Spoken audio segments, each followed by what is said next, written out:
bring back the monolith.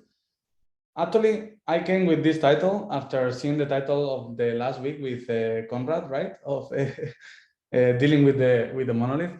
And actually, I'm a bit of a nostalgic person. But before I start to talk, like, don't talk about the stuff plus people about what I'm going to say here.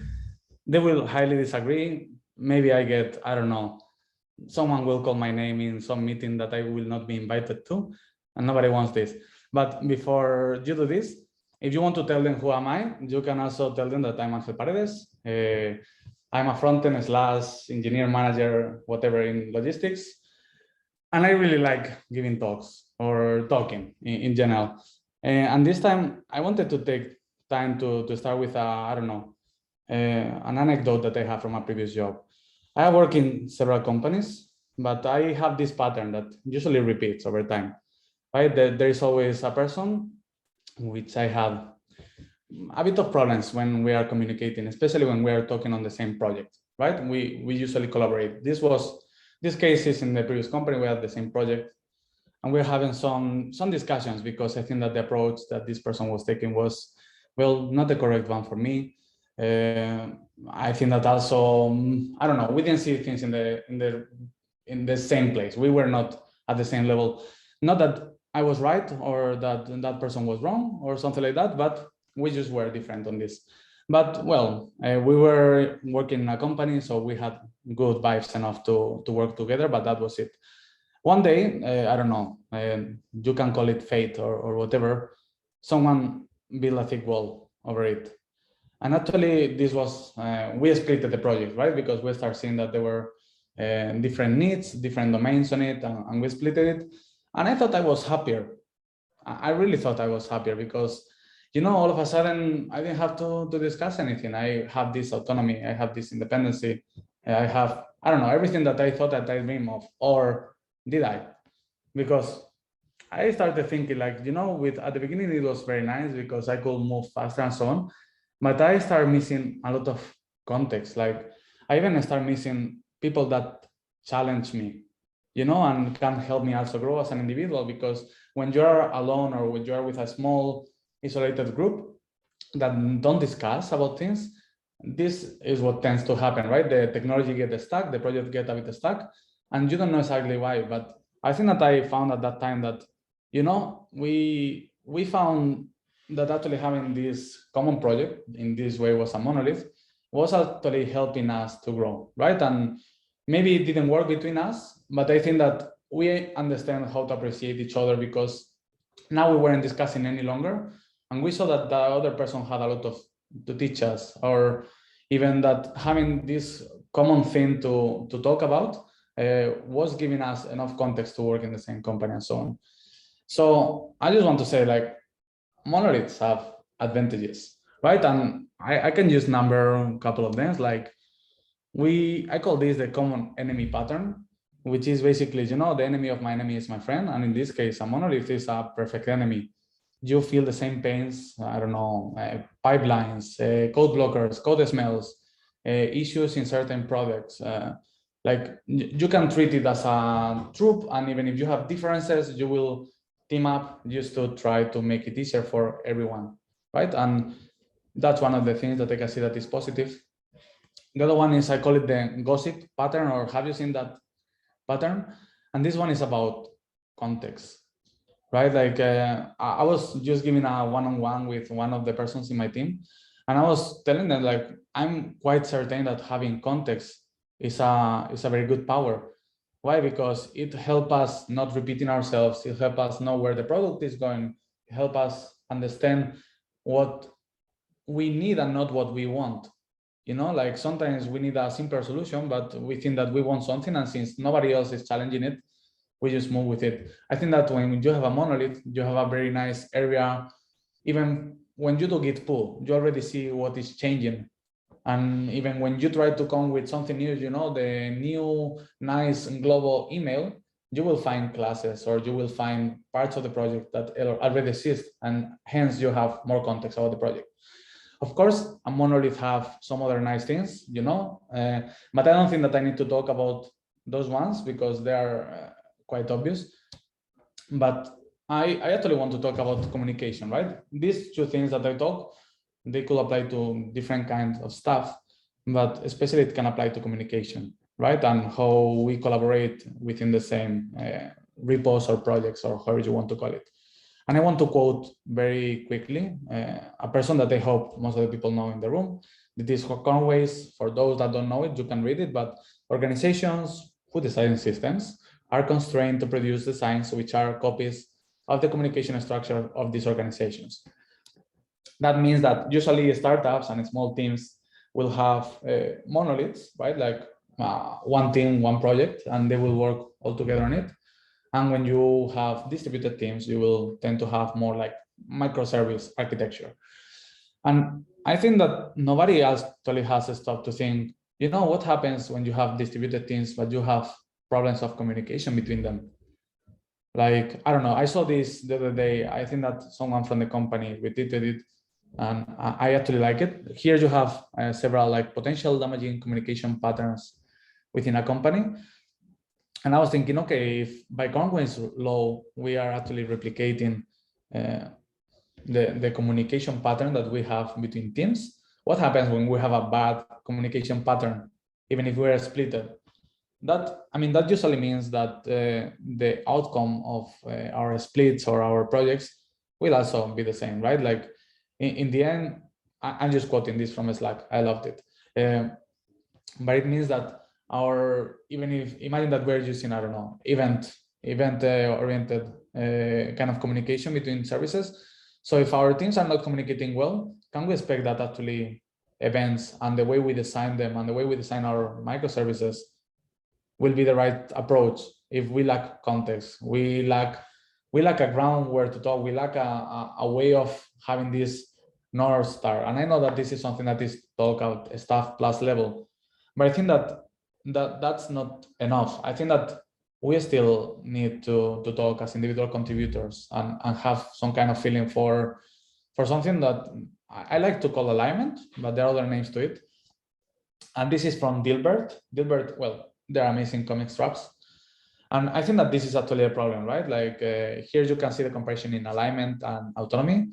So what happens when everyone is aligned, but they don't have autonomy to do anything? So basically everyone will go in the same direction because that was the order.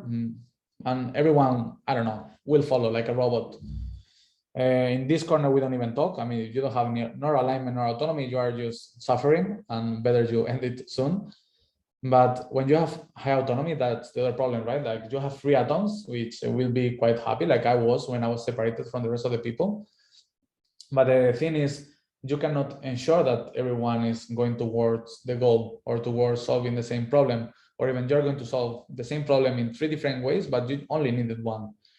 So what I'm trying to point is like, okay, here giving autonomy and but granting some kind of alignment is what could get us where we want to be as a company, I think, right? Like this in the engineering all hands, we were talking about the agility is what we are looking for as a company, the way of changing. And I think that there is very few ways of achieving this alignment. I mean, there are several ways. One of them is, I don't know, the iron whip, like pushing people to do it. But the other one is actually creating communities. And communities, I'm not only talking about good vibes, and talking with each other and, I don't know, having this kind of connection with your colleagues. But communities are much more than this. And I think that these are the highlights, right, of having a community is sharing conflicts, not only the good parts or what is working, also what is not working, what are our learnings, how can we avoid other person stepping on the same rock. I mean, that's something that you should allow in life, like go through the same rock. But I think that in a company, you want to avoid it, right? Because it's a bit of a waste of resources. And it's even a bit frustrating when you learn that someone else have stepped on the same rock before you and no one told you and you didn't have the context. The other one is about challenging each other. I don't know, asking questions. I think that even as a company, it's a bit, I always feel weird when we have a room and we have a nice speaker and we even have an interesting topic and there are no questions around it. Like trying to understand it better, trying to challenge it. I think that is vital for health. A team that doesn't discuss is a team that probably will die, right? Like whatever is not moving is going to disappear at some point. Share success, of course, share learnings, like these lightning talks are already some kind of community, right? Even if we don't have a lot of participants, but I think that these kind of initiatives are vital for the company. And it feels a bit that it's work that is done by people that is passionate about it. But I think that the company should also help these kind of initiatives and promote it and encourage it internally. And the last one is network, of course, right? Like the more people you know, the more boundaries you create. It's easier to be empathetic with other people's needs. It's easier to prioritize because priorities is not only in your team. We are a company and we have our own priorities as a company, and everyone should be aligned on them. And I think that the more network you have, the more you understand what is the big picture. Maybe not everyone needs to understand the big picture, but I think that the better you do it, probably the better that you can do as an engineer. And I think that with this, I finished quite like in 10 minutes or something, but just to disappear like the constraint. It's not that I miss a monolith. It's not that I miss having issues every day with the pipeline. It's not that I miss having, I don't know, 100 deploys a day, uncontrolled lack of ownership or so on. But I really want to feel back a community. And I think that this talk was more food for thoughts, especially about communication patterns, because I don't think that we think about it as engineers every day. But I wish we can do it a bit more. So yeah, thank you. If there is any question or any, I don't know, point for discussion, I think that this is an awesome moment. Thank you for the presentation. I think you play safe and then you don't discuss bringing the code to the monolithic. I think it was well done. Thank you. I don't know. Let's wait a little bit for the questions, possible questions in your Q&A. I think I can give you my my experience, and I totally agree with the points that you point out in your presentation. Because the feeling that I have is that when you are living when you have multiple islands, that's what we are having now, because we have a lot of microservices, and it is normal. You start lacking communication because you live more isolated and you don't understand multiple things that if you were living all together on the monolithic, you would need to understand for sure and need to communicate, as you said, because you need to communicate with other colleagues to understand the use cases, why we are having this or that. And now we are living based on events that they will arrive, or some calls that they'll also arrive to our microservices. And I agree with you that it's really important to keep connected. I think it's really important that keep connected, because otherwise you will live in isolation. Despite you are in a company, despite you are living in the microservice, you are isolated there. I totally agree with this point. Yeah. I mean, how many times have you sit down in the office surrounded by people and you don't even have an idea of not the details of what they're doing, but even knowing what is the mission of their team, of people around you? Yes, that is a good point. You make a good point there also. You know, it feels like we are a company, but in the end, I don't know. It happens to me when I'm with my friends, right? Like they ask me, how is Glovo? How is the food delivery? And I'm like, no, I don't do food delivery. My team doesn't do that, but I forget that I'm part of Glovo, and Glovo, part of it does food delivery. And it's that, I don't know, is this feeling of teams are nice because it gives you this startup vibe, a small community, belonging, whatever. But wouldn't it be more awesome to feel like belonging to a company instead of just your team? It's really interesting, that point. That now you make me thinking. Imagine like we belong to routing and we provide estimations. What do you do in Glovo? Estimations, no, nothing else, you know. But it's not true. In the end, it's not true. Yeah. But I think Alberto Montolio has. Do you think super interesting topic? Do you think that we develop a community through the way to implement microservice? I believe, and the alignment there, instead of monolithic base? Yeah, I mean, that was the point, right? Like, I don't think that monolith is the only way of creating community, but it's a super easy start, and it's a super easy example of how community is created. I actually think that, for example, the closer to these kind of communities happen right now in groups, right? Like we have clusters, we have teams, but we have also groups. For example, I give my group as an example, logistics as a service. We have a set of services, but I think that we still have this community where we try to discuss architectural changes or architectural challenges. What do we learn? Even in the demos, it's not only one team demoing, it's 5 team demoing, and you have this context and you have, I don't know. I think that, for example, in LAS, we have super good community. Sometimes it could be improved, right? Like communication or priority alignment. But I think that when you have services that or domains that are very close to each other, of course you will talk to them. But it's also even as a platform, right? Like backend, you have how many backenders are in the company? It's like I don't know, 300, 400 backend developers, maybe more. And it's like, I'm sure that with the experience of all the people there, we could learn a lot. Of course, it's very difficult to have a community of 500 people, but still, like, the point is that sharing things, it will be awesome. Like even these lightning talks, like sharing thoughts or problems that maybe you're not facing in your work, but from experience. I think that kind of things are also important. It's not only about company domain or product domains.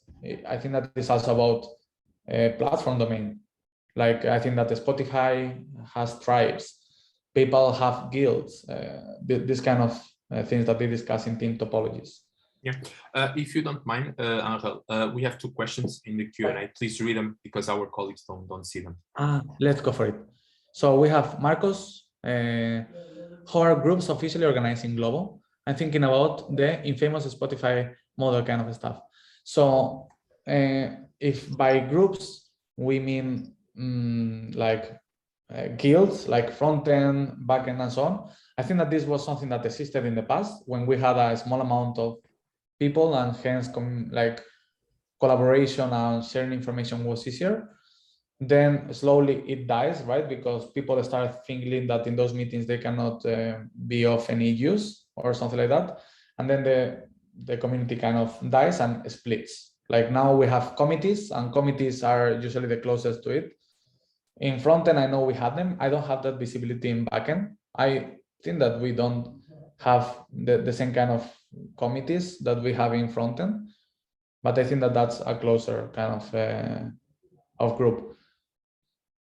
Yeah, I think that that's the answer to that one. To David Melfi, do you think Erasmus initiative can help us to create a community? Yes. I think that going outside your daily scope to focus on some other thing, doing networking, even this happens when you are doing onboarding, that they put you with a set of people in the same onboarding that maybe has nothing to do, but just for the fact that you onboarded together, you have already this bonding. I still talk with people that join with me, like Danny de la Cruz, like Marco Gagliardi from customer, and I don't work with them. But it's just a nice way of creating this community and talking about things that maybe in your day-to-day you don't, and seeing problems from other perspective. I think that's for you, Davide. So Marco, again, you hear the talk about asking questions. Nice. And about the invented Conway maneuver thing, what can we do in the regard to start community? I'm actually not totally sure. Like, I don't think it's an easy problem. That's why I also don't think that it has an easy solution. And I asked this also in the all hands there, right? Like, how can we foment the creation of communities? But I think that this already having roles dedicated to this, like DevRels or advocacy or these kinds of things, are already in big companies. They have them for this sole purpose, to create communities of collaboration within the same company. And more in global, where we have a lot of people that is doing DevX even indirectly, like platform teams, right? So I think that could be an starting, like, instead of having that many product teams, have also some enablers or some kind of other topologies that can help cross-domain. That could be also a good start. Let's answer the last one from Christian. Yeah, Christian, I read once that there is a hard limit on how big a community can be while still making sure that everyone feels included and incentivized collaboration. I think that the limit is 100 to 150. How can we ensure to have inclusive communities when we are so many people by now in Glovo? What are your thoughts on that? So we are more, right? We are like 800 something engineers, probably more. At least in Spain, I think that we are 800 solely. But I mean, even a group of 100, 150 doesn't exist in Glovo, right? I think that we cannot create enormous chunks of groups and making everyone feel inclusive, but we can try to start dividing it. I mean, we are going to have still these islands or still some spaces where people will feel more safe to participate and so on. That's the only thing that we have to ensure, like communities, whatever they are, that people feel safe to participate and to make mistakes and to ask questions. And people will find their place, maybe not in the same 100 people, but in the other 100 people, you know, and slowly then people get together. Like I think that engineering all hands is like going to a concert with all the fan groups, you know, of the same artist. Like, I don't know, Paul Alone has a lot of like fan service, like has a lot of different groups of fans. But I think that is when they go to a concert, when they get together, the rest of the time, it's okay to keep communities in smaller chunks to be manageable, so to say. That was a very clear example. Yeah. Okay. Thank you, Angel. The topic that you bring us today is really important. In a way, we need to still, I think to me, the most important thing is we need to still be connected somehow. That is the most important thing, I would say. Thank you for the presentation.